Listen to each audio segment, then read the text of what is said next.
नमस्कार दोस्तों, आप सभी का स्वागत है हमारे यूट्यूब चैनल पर। आज हम पढ़ेंगे कि सीटेट में हम इंग्लिश को लैंग्वेज फर्स्ट चूज करें या लैंग्वेज सेकंड चूज करें। आज हम आपको मेन डिफरेंस बता देते हैं लैंग्वेज फर्स्ट का, लैंग्वेज सेकंड का।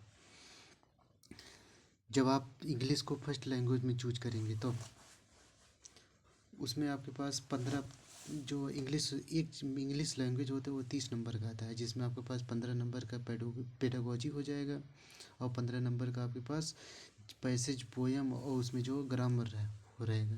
जब आप इंग्लिश को लैंग्वेज फर्स्ट चूज करते हैं तब उसमें आपके पास 15 नंबर में ही एक पैसेज रहेगा, एक पोयम रहेगा और मोस्टली 3 या 4 क्वेश्चन ग्रामर से पूछता है। अब पेडागोजी में हम एक एक टॉपिक करेंगे। और जब आप इंग्लिश को लेकर सेकंड लैंग्वेज चूज करते हैं तब भी आपके पास 15 नंबर डिवाइड होता है। आप 15 नंबर में आपका पेडागोजी पूछता है, 15 नंबर में ही आपके पास 2 पैसेज पूछता है और मोस्टली 3 या 4 क्वेश्चन ग्रामर कराता है। यही मेन डिफरेंस होता है। वो ऐसे ही आपके पास हिंदी में भी होता है। जब आप हिंदी को फर्स्ट लैंग्वेज चूज करते हैं तब इंग्लिश को सेकंड लैंग्वेज चूज करेंगे। तब वही बताया हम आपको, जिसमें से आपको 2 पैसेज रहेगा और मोस्टली 3 या 4 क्वेश्चन ग्रामर से पूछेगा। जब आप इंग्लिश को फर्स्ट लैंग्वेज चूज करेंगे और इंग्लिश और हिंदी को सेकंड लैंग्वेज चूज करते हैं मान लीजिए, तब आपके पास इंग्लिश में जो है एक पैसेज और एक पोएम आएगा।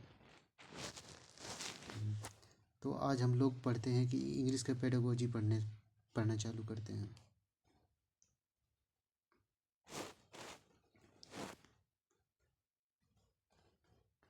देखिए, फर्स्ट टॉपिक हमारा लैंग्वेज है। अब लैंग्वेज क्या होता है देख लेते हैं हम। Language is medium through which one can express once idea, thought and feeling. माने मतलब क्या है इसका?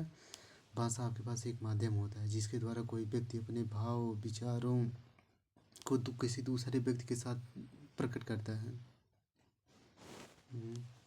जैसे आपके पास कोई व्यक्ति किसी से बात करता है तो आपके किसी एक लैंग्वेज में बात करता है ना, अपने विचारों भाव को प्रकट करता है ना दूसरे के साथ, वही आपके पास लैंग्वेज होता है।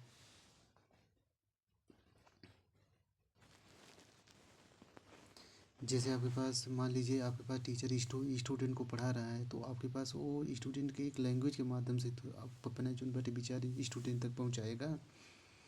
वही एक लैंग्वेज होता है। अब आपके पास जो है लैंग्वेज के कुछ फीचर होते हैं। देख लीजिए लैंग्वेज के कुछ फीचर होते हैं। फर्स्ट देख लीजिए, आपके पास जो भाषा होती है वो कम्युनिकेटिव होती है, यानी संप्रेषण वार्तालाप कम्युनिकेशन का होता है। कम्युनिकेशन लैंग्वेज जो आपका होता है कम्युनिकेसिव, यानी भाषा के द्वारा जो है बच्चा और दोनों के बीच वार्तालाप होता है। जैसे आपके पास एक स्टूडेंट है और एक टीचर, इनके बीच में जो भाषा का आदान प्रदान होगा वो एक लैंग्वेज के द्वारा होता है। वही आपके पास जो कम्युनिकेशन हो गया। और लैंग्वेज आपका सामाजिक होता है, वही हो गया लैंग्वेज आपके पास सोशल होता है, यानी सामाजिक होता है।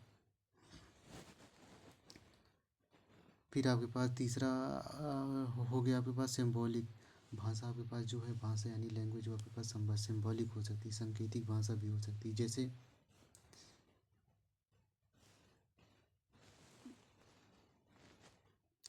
जैसे आपके पास बहरा है जो आपके पास सुन नहीं सकता, उसके लिए उसको आपको कुछ समझाना है तो आप किस भाषा का लैंग्वेज यूज करेंगे? आप आप बोल कर तो उसको समझा नहीं सकते क्योंकि वह सुन नहीं सकता, इसलिए हम उसको सांकेतिक भाषा का यूज करते हैं। यही आपके पास सांकेतिक भाषा हो गया।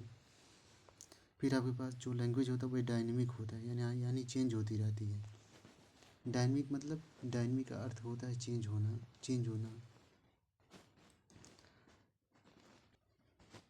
डायनेमिक का अर्थ होता है चेंज होना, यानी समय के साथ साथ चेंज होना।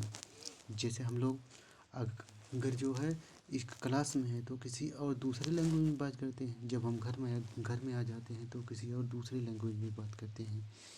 यानी हमने दो दो जगह दो अलग अलग भाषाओं में बात की। दो टाइम पर दो अलग अलग जगह दो दो अलग अलग भाषाओं में बात की, यही आपके पास डायनेमिक होता है। फिर आपके पास जो लैंग्वेज हो वो स्ट्रक्चर्ड होता है, यानी स्ट्रक्चर्ड मतलब उसका एक निश्चित स्ट्रक्चर होता है। जैसे इंग्लिश में होता है कि पहले सब्जेक्ट आता है, तब वर्ब आता है, तब ऑब्जेक्ट आता है। ऐसे जो आपके पास लैंग्वेज होता है वो स्ट्रक्चर्ड होता है। फिर आपके पास लैंग्वेज हो गया जो बटे इंस्ट्रक्शन, यानी लैंग्वेज लैंग्वेज के द्वारा हम किसी को इंस्ट्रक्शन देते, जैसे पढ़ाते हैं। जैसे आपके पास कोई टीचर हो गए, बच्चे को कैसे पढ़ाएगा, किसी किसी न किसी लैंग्वेज के द्वारा पढ़ाएगा ना, वैसे तो पढ़ा नहीं सकता ना, कैसे कोई ना कोई लैंग्वेज यूज करेगा तभी तो पढ़ाएगा, यही होता है। फिर आपके पास लैंग्वेज जो आर्बिट्री होनी चाहिए। आर्बिट्री मतलब क्या होता है, यानी स्वच्छंद, किसी पर डिपेंड नहीं होनी चाहिए, यही होती है आर्बिट्री जो। आर्बिट्री का हिंदी अर्थ होता है आपके पास स्वच्छंद, यानी किसी पर डिपेंड नहीं होना। तो आपके पास लैंग्वेज जो आर्बिट्री होनी चाहिए। फिर लास्ट हो गया कि आपके पास लैंग्वेज जो है इंस्ट्रक्टिव नहीं होनी चाहिए। इंस्ट्रक्टिव नहीं होनी चाहिए, इंस्ट्रक्टिव मतलब हिंदी मीनिंग होता है कि मनमानी नहीं होनी चाहिए। इंस्ट्रक्टिव का मीनिंग होता है मनमानी, यानी लैंग्वेज जो है मनमानी नहीं होनी चाहिए। ऐसा नहीं कि सबसे पहले हम सबसे पहले हम ऑब्जेक्ट लिखते हैं, तब वर्ब लिखते हैं, लास्ट में सब्जेक्ट लिखते हैं, ऐसा नहीं। इसका एक स्ट्रक्चर्ड होता है जो कन्फर्म होता है। इसमें हम अपना कोई मनमानी नहीं कर सकते हैं कि हमारा मन कहा कि लास्ट वाला उठा के पहले लिख देंगे, ऐसा नहीं करता है, ऐसा नहीं कर सकते हैं। इसमें हमारा एक स्ट्रक्चर्ड होता है, यानी कन्फर्म होता है, हम उसको ही यूज करते हैं, आप अपने मन से नहीं कर पाते। ये सारे इंपॉर्टेंट है, आपके पास क्वेश्चन में पूछे भी जाते हैं। क्वेश्चन दिया रहेगा, डायरेक्ट पूछेगा विच of the following is not a feature of the language, तो यही ऑप्शन रहेगा। जो नहीं रहेगा उसी को आपको टिक करना होगा। देख लीजिए फिर से, लैंग्वेज का फीचर जो आपके पास लैंग्वेज होता है वो कम्युनिकेटिव होती है, यानी लैंग्वेज के द्वारा जो हम लोग वार्तालाप किसी एक दूसरे जैसे किसी को किसी दूसरे से व्यक्ति के द्वारा कोई वार्तालाप बातचीत करना है तो हम लैंग्वेज का यूज करेंगे ना, बिना लैंग्वेज के तो कुछ कर नहीं सकते। तो वही है। और लैंग्वेज जो हमारे पास सोशल यानी सामाजिक होनी चाहिए। लैंग्वेज जो हमारी सामाजिक होती ही है, और लैंग्वेज हमारी सांकेतिक होती है, ये लैंग्वेज के फीचर है होती है। और डायनामिक अर्थ होता है समय के साथ चेंज होना, यानी हम कहीं और पर किसी और टाइम पर किसी और दूसरी भाषा में बात कर रहे हैं, और किसी और टाइम पर किसी और जगह किसी दूसरे भाषा में बात कर रहे हैं। और लैंग्वेज उन बटे स्ट्रक्चर, यानी उसका एक कन्फर्म स्ट्रक्चर होता है, जैसे सब्जेक्ट होता है तब वर्ब होता है तब ऑब्जेक्ट होता है। और जो बटे इंस्ट्रक्शन, किसी को तो हम जैसे हम किसी को इंस्ट्रक्शन देते हैं, यानी तो कैसे कैसे देते हैं, बिना लैंग्वेज के तो हम दे नहीं सकते, यही होता है आपके पास इंस्ट्रक्शन। और लैंग्वेज उन बटे आर्बिट्री यानी किसी पर डिपेंड ना होना। लैंग्वेज उन बटे आर्बिट्री होनी चाहिए।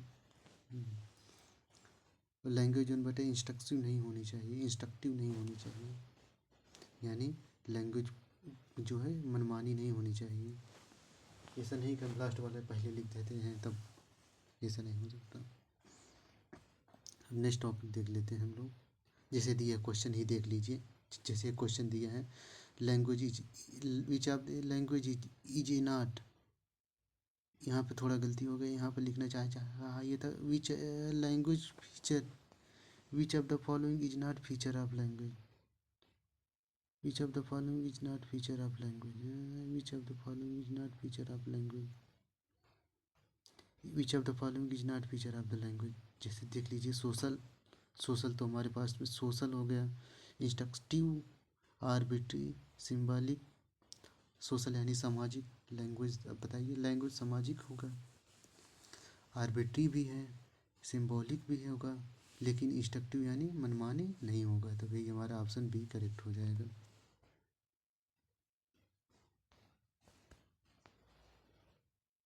Option B correct. अब देख लेते हैं next, form of language. Language का फॉर्म क्या होता है, फॉर्म यानी रूप प्रकार। फॉर्म का अर्थ क्या होता है, रूप या प्रकार। लैंग्वेज कितने प्रकार के होते हैं, अब देख देख लीजिए लैंग्वेज, यानी कि लैंग्वेज को आप कैसे प्रकट कर सकते हैं। एक तो हम लैंग्वेज को लिख सकते हैं, बोल सकते हैं, और दूसरा जो बटे किसी को इशारे में बता सकते हैं। यही होता है। फर्स्ट दिया है रिटन लैंग्वेज, दूसरा आपके पास स्पोकन या ओरल लैंग्वेज, और थर्ड है साइन लैंग्वेज, सांकेतिक भाषा। यानी तीन तो ही रूप हैं। एक तो आपके पास जो बटे रिटन लैंग्वेज, एक तो हम लिख कर बता सकते हैं किसी को, एक तो ओरल बोल कर किसी को समझा सकते हैं, कुछ बता सकते हैं, एक सांकेतिक भाव रूप से किसी को समझा सकते हैं। अब नेक्स्ट क्वेश्चन देख लीजिए, इसको बताइए, which of the following is not feature of the language. बताइए, which of the following is not feature of the language. इस क्वेश्चन का आप सभी कमेंट सेक्शन में आंसर लिखिए। और गाइज आप लोग हमारे यूट्यूब चैनल को सब्सक्राइब कर दीजिए, जिससे हम जिससे हम सब मिलकर आपको,